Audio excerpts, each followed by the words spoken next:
The city of Caracas, February 27th, 1989. The Venezuelan capital is on fire. Thousands of protesters are in the streets. Buses are burning, stores are being looted. Gunfire echoes through the city as smoke rises above the skyline. And the army has just been sent in. And before it's over, hundreds will be dead.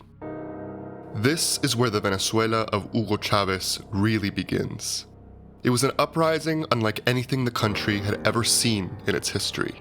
But the explosion didn't come from nowhere.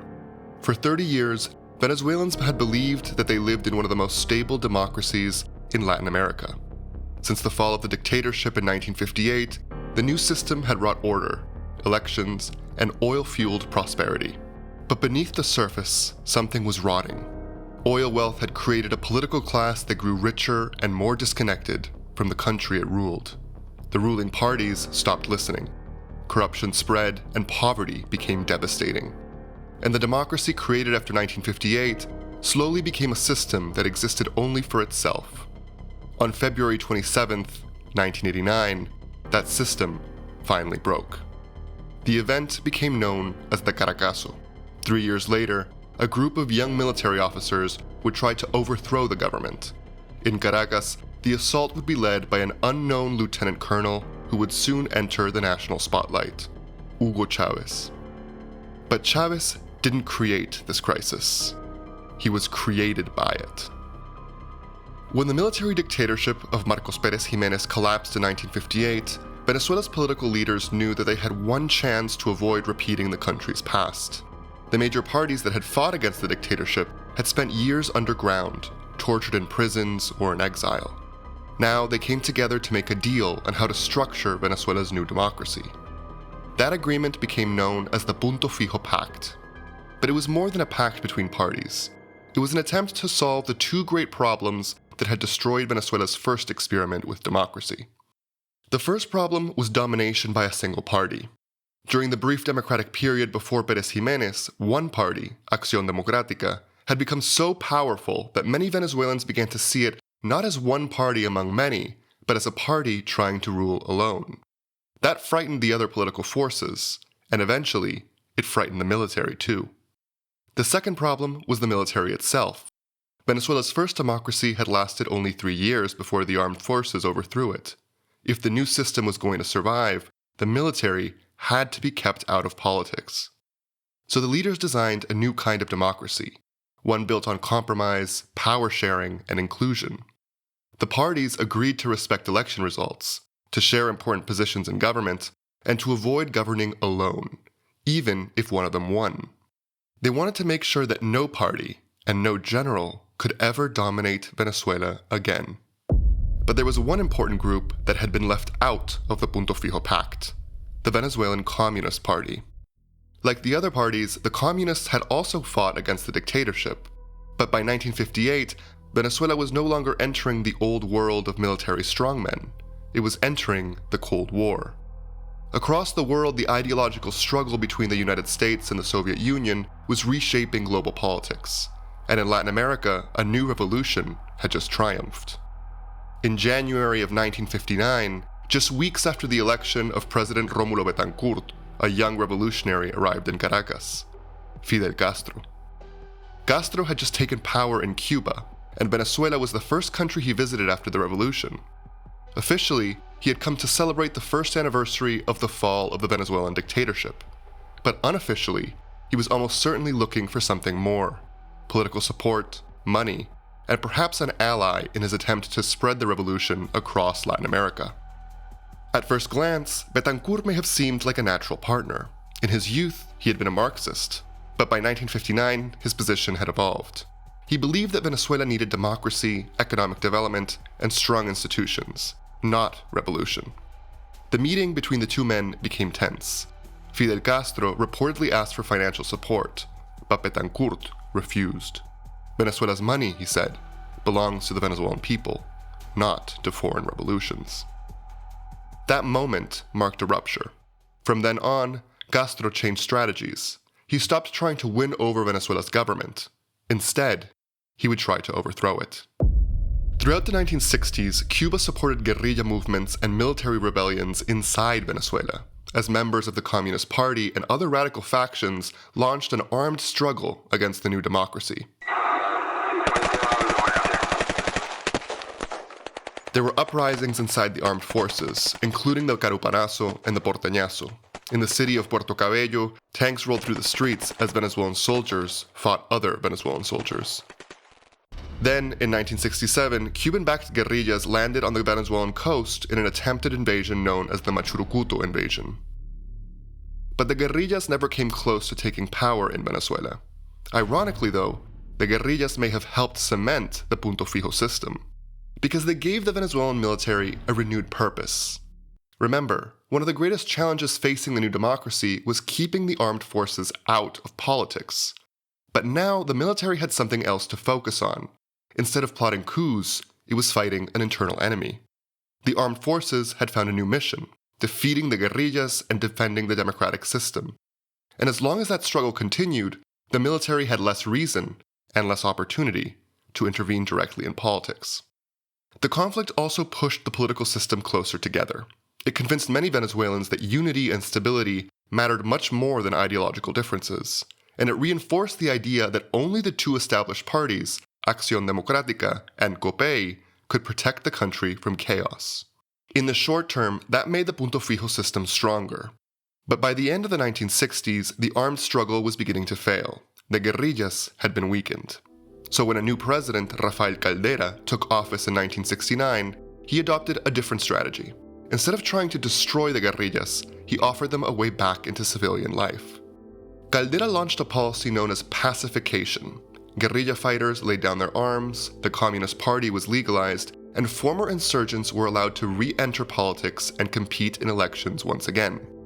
The decade of the guerrilla war was over, and for the first time since 1958, it seemed that the Punto Fijo system had truly succeeded. The military was back in the barracks, the guerrillas had disappeared, and the parties were stronger than ever. Venezuela was about to enter its golden age. In 1973, Venezuelans elected Carlos Andrés Pérez for the first time. That same year, war broke out in the Middle East. Arab oil-producing states imposed an embargo on the countries supporting Israel during the Yom Kippur War. And as a result, the prices of oil skyrocketed by a whopping 650%. For much of the world, it was an economic disaster. Gas lines formed in the United States, Europe entered recession, and inflation surged across the globe. But for Venezuela, it was like the country had just won the lottery. In only a few years, it received billions of dollars in new oil revenue. The state suddenly had more money than it knew what to do with. Government spending exploded, wages rose, and the economy was booming. President Pérez called his vision La Gran Venezuela, the Great Venezuela. He promised to use oil wealth to make Venezuela modern and rich forever, to sow the oil into endless prosperity. The government built highways, bridges, apartments, schools, hospitals, hydroelectric dams, steel mills, and factories. Entire neighborhoods rose across Caracas, while the state became one of the country's largest employers. Millions of Venezuelans believed that they were watching their country finally enter the future. Then, in January of 1976, Pérez nationalized the oil industry. Foreign oil companies were compensated and replaced, and a new state oil company was born, Petróleos de Venezuela, better known as PDVSA. Now, oil money was pouring into the country like never before. Caracas filled with glittering skyscrapers, luxury hotels, and imported cars.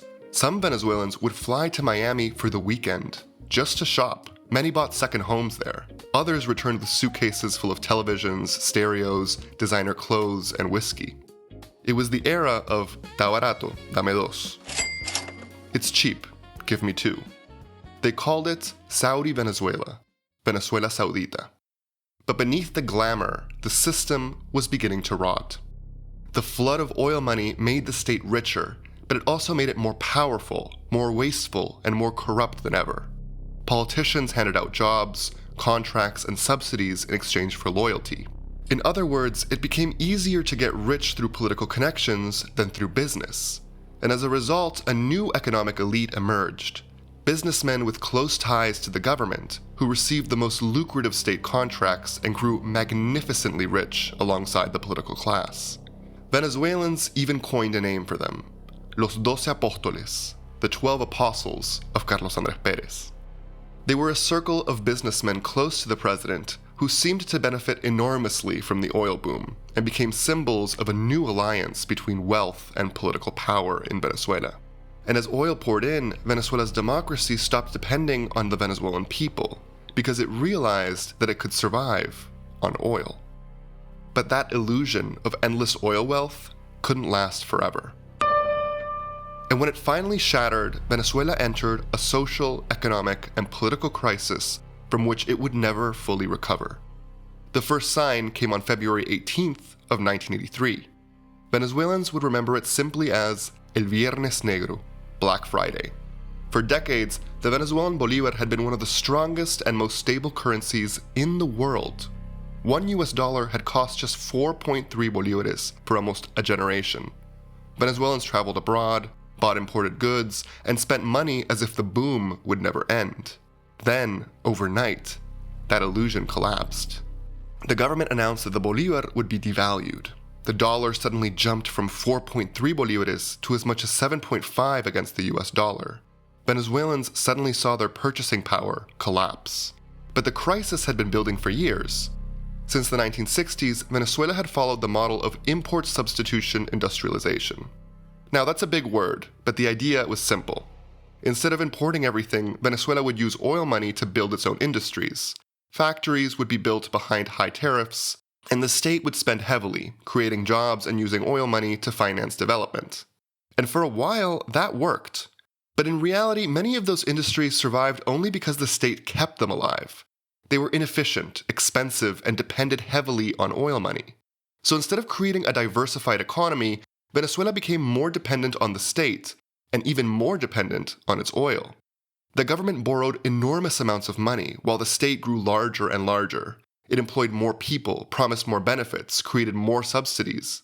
And every government spent as if the next oil boom was just around the corner. But then, in the early 1980s, global oil prices collapsed. Venezuela's oil exports fell dramatically, but the debts remained, the bloated state remained, and the expectations also remained.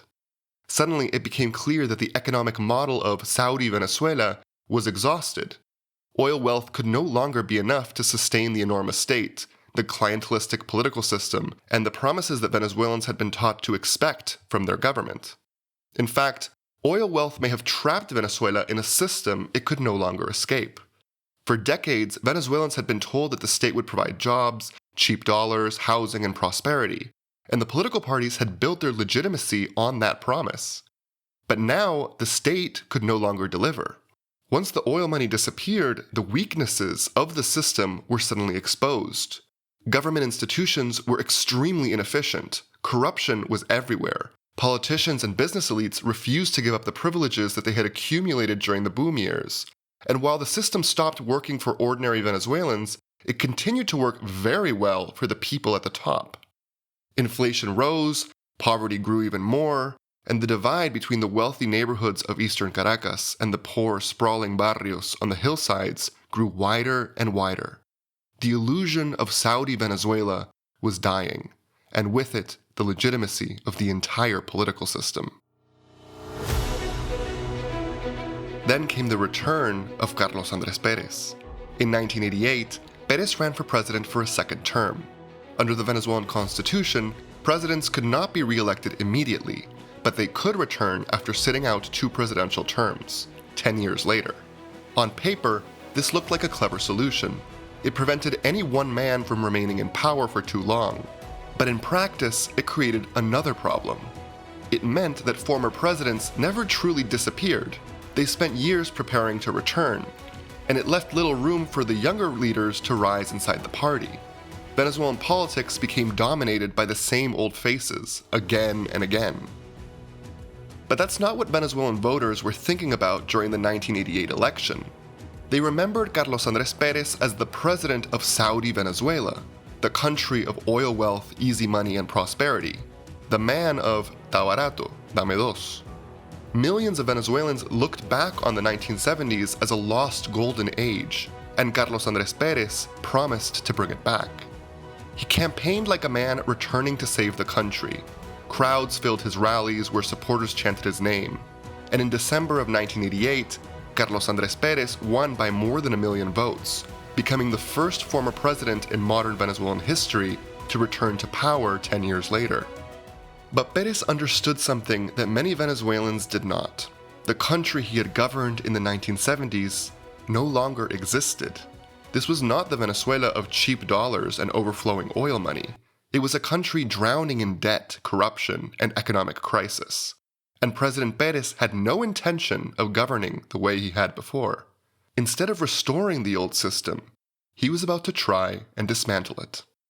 Carlos Andrés Pérez belonged to Acción Democrática, but by the time he ran for re-election in 1988, the party was already deeply divided. Pérez's predecessor, President Jaime Lucinchi, belonged to the same party, but the two men had become bitter enemies. Part of the feud centered on Lucinchi's mistress and private secretary, Blanca Ibáñez, who had become enormously powerful inside Miraflores. It was widely said that nothing happened in the presidential palace without her approval. Pérez reportedly warned Lucinchi that she was ruining his government, and Lucinchi never forgave him. But what mattered most was that Lucinchi used the power of the presidency to try to stop Pérez from returning to power. At the time, Venezuelan presidents controlled much of the party machinery. Governors and mayors were not elected, they were appointed by the president. Lucinchi used those appointments to fill Acción Democrática with loyalists who supported his preferred candidate instead of Pérez. But Pérez had the support of the party's powerful labor union wing. In the end, he won the nomination. Yet the divisions inside Acción Democrática didn't disappear. If anything, they became worse after Pérez returned to power. Because Pérez believed that the old party machine had created the crisis. And in many ways, he was right about that. So instead of governing through the traditional political establishment, he tried to govern around it. He pushed through major reforms to decentralize the state. For the first time, Venezuelans would directly elect their governors and mayors instead of having them appointed by the president. Now, this was a historic reform, but for the leaders of Acción Democrática and COPEI, it was a threat. For decades, they had simply waited for their party to return to the presidency, and then had been rewarded with governorships, mayorships, and other powerful positions. Now they would have to run, campaign, convince voters, and many of them were not prepared for that. Pérez also filled his government with young technocrats instead of party loyalists. Many had studied abroad through scholarship programs he himself had created during his first presidency. They held degrees from prestigious institutions like Harvard and MIT. Pérez believed that Venezuela needed new people and new ideas. The old system, he thought, could not save itself. But Acción Democrática saw things much differently. The party leaders felt excluded and humiliated. Pérez had returned to power with their support, and yet governed like he no longer needed them. Carlos Andrés Pérez had made a fatal miscalculation. Because he had won by such a large margin, he believed that he had a personal mandate from the Venezuelan people. He assumed that his victory gave him the authority to do whatever was necessary, even if the party opposed him. But what he misunderstood was why Venezuelans had elected him. They hadn't voted for Carlos Andrés Pérez, the reformer. They had voted for Carlos Andrés Pérez, the man of Saudi Venezuela. Pérez was inaugurated on February 2, 1989, in a ceremony so extravagant that Venezuelans dubbed it the coronation. More than 20 heads of state attended personally, including Cuba's Fidel Castro. Champagne flowed, hundreds of bottles of whiskey were emptied that night. It was the last great party of the Punto Fijo era. And then, just 13 days later, President Pérez went on television and announced that the party was over. His government unveiled a sweeping program of economic reforms. Prices would rise, subsidies would disappear, and gas would become more expensive. And because of that, bus fares would rise as well. This was not what Venezuelans thought they were voting for. Pérez believed the reforms were necessary, but Venezuelans didn't see necessity, they saw betrayal. They had voted for the return of the man who promised to bring back the golden era. Instead, they got austerity. And only a few weeks later, the country exploded. Before dawn on February 27, 1989, residents from the poorest neighborhoods around Caracas made their way down from their homes on the hills to the bus terminals that would take them into the city. These were maids, secretaries, construction workers, janitors, men and women who woke up before sunrise every day and spent hours traveling into Caracas to get to work. Then, around 6 a.m., shouting spread through the crowd waiting in line. There was a dispute between the drivers and the riders at the front. Although gas prices had increased by 100%, the government had announced that the increase in bus fares would be capped at 30%. But the drivers were charging much more. Some had even doubled the price overnight. The riders were refusing to pay, protesting the new prices. They held up newspapers showing the official fare increase. The drivers refused to move. Then, someone threw a rock. Within minutes, the confrontation had escalated into a full-blown protest. Angry crowds blocked the roads, surrounded buses, and smashed windows. Soon, the bus terminal had been taken over. And then, almost as if the entire country had been waiting for an excuse to explode, the protests began to spread. By mid-morning, more confrontations were taking place in bus terminals across Caracas. By the afternoon, the protests had reached the center of the capital and other major cities across the country. Protesters blocked highways and burned vehicles as mobs of angry protesters looted any stores, supermarkets, and food trucks in sight. For many years, Venezuelans had watched prices rise, wages collapse, and politicians become richer while ordinary people became poorer. Now, all that anger was pouring into the streets. By that night, Caracas was a city in chaos. Fires burned in the middle of the highways, smoke rose over the city, thousands of people moved through the streets carrying whatever they could find: food, televisions, refrigerators, mattresses. Some looted because they were hungry, others because they felt that if the system had collapsed, they might as well take what they could. The police were completely overwhelmed, and the government didn't seem to understand what was happening. By the second day, President Pérez ordered the army into the streets to restore order.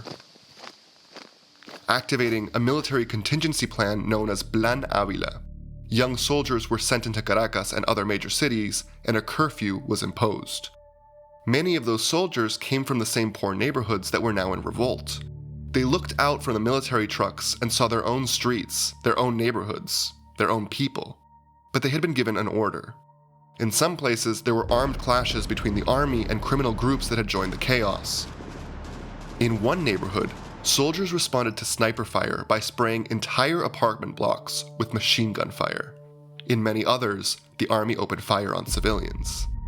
The Venezuelan military was now killing its own people. The Caracazo lasted 5 days. When it was over, the government said that 276 people had been killed. Others believed the real number was much higher. The morgues filled with unidentified bodies. Families went from hospitals to cemeteries, searching for their missing relatives. But the Caracazo did more than leave hundreds dead. It destroyed what little remained of the legitimacy of the Venezuelan political system. And inside the military, many young officers were watching with horror and shame. They watched the greed and corruption of the political class. They watched a nation in perpetual crisis. And now, they watched the army being used to kill the very people it was supposed to protect. Many of them would never forget. For years, Hugo Chávez and his fellow officers had been building a secret movement inside the armed forces. But the roots of that movement went much deeper than people realize. When the guerrilla conflict of the 1960s and 70s ended, many former insurgents laid down their arms and returned to civilian life. Some entered politics after President Caldera legalized the Communist Party and other leftist movements. But others drew a different conclusion. They came to believe that the guerrillas had failed because they had fought from the mountains and the cities, outside the institutions of the state. If they wanted to make a revolution in Venezuela, they would first have to infiltrate the institution that had defeated them, the military. Over time, those clandestine networks began to spread quietly throughout the armed forces. But they weren't all the same. The Venezuelan left had fragmented after the failure of the guerrilla struggle. Some groups remained loyal to the Soviet Union, others looked to Fidel Castro and Cuba. Others rejected both and instead embraced a more nationalist Venezuelan tradition, one rooted less in Marxism than in the revolutionary ideas of Simón Bolívar and Venezuelan colonial history. By the 1970s and 1980s, those currents had begun to intersect inside the armed forces. Former guerrillas, left-wing civilians, and young officers built secret networks and small conspiracies inside the military. Chávez didn't invent that world. He entered it. His movement, the Revolutionary Bolivarian movement, inherited years of secret organizing that had come before him. Chávez and his allies gave that diffuse underground movement a new language and new leaders. Chávez's movement didn't create the conspiracy, it appropriated ones that already existed. Chávez and his co-conspirators believed that Venezuela had been captured by a corrupt political class. And they were right. They believed that Acción Democrática and COPEI had turned democracy into a system that served only themselves. And they believed that only the military could remove them. By 1989, they had already established a significant presence within the armed forces. Chávez, then a lieutenant colonel, was a charismatic recruiter. The movement had quietly spread across the country and included some highly respected officers. But the Caracazo changed everything. Many officers were horrified by what they had seen. The army had been sent into the streets to restore order. Instead, it had ended up killing hundreds of Venezuelans. Weeks later, Chávez was sent to work at Miraflores, the presidential palace. There, according to him, several of the palace guards pulled him aside and asked him quietly, "Look here, Major, is it true about the Bolivarian movement? We'd like to hear more about it. We're not prepared to go on killing people." It was a sign that something had changed. The old political system had lost its legitimacy, and inside the military, more and more officers were beginning to believe that the country could not continue the way it was. 3 years later, in 1992, Chávez and his conspirators decided to act. They launched a military coup that came close to succeeding. We explored the coup in detail in episode 1, but what matters here is that the coup transformed Hugo Chávez from an obscure officer into a national figure. But the coup failed, and Chávez and the other conspirators were arrested and sent to prison. And now, President Carlos Andrés Pérez's presidency was hanging by a thread. His attempt to transform Venezuela had failed. The parties rejected him, and after the Caracazo and the 2 coup attempts of 1992, much of the country seemed to reject him too. In 1993, Pérez became the first Venezuelan president in history to be removed from office. Officially, he was accused of misappropriating money from a secret government fund used to support the government of Violeta Chamorro in Nicaragua.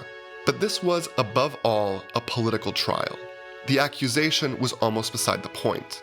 The political establishment wanted Pérez gone, and so the system finally turned on one of its own. For decades, Acción Democrática and COPEI had governed Venezuela. At first, that system had brought stability. But over time, it became arrogant, closed, and detached from the country it claimed to represent. The prosperity of the 1970s had hidden its weaknesses. Oil money made the state larger and the parties more powerful, and a small political and economic elite grew richer than ever. But when the oil money ran out, the illusion collapsed. The institutions were weak, the parties were rotten, and Venezuelans had lost faith in the political system that had governed them for decades. That was the Venezuela that created Hugo Chávez. Not because Venezuelans wanted a dictator, but because the old system had created the conditions for someone like him to appear. Venezuela had created the man who would destroy it.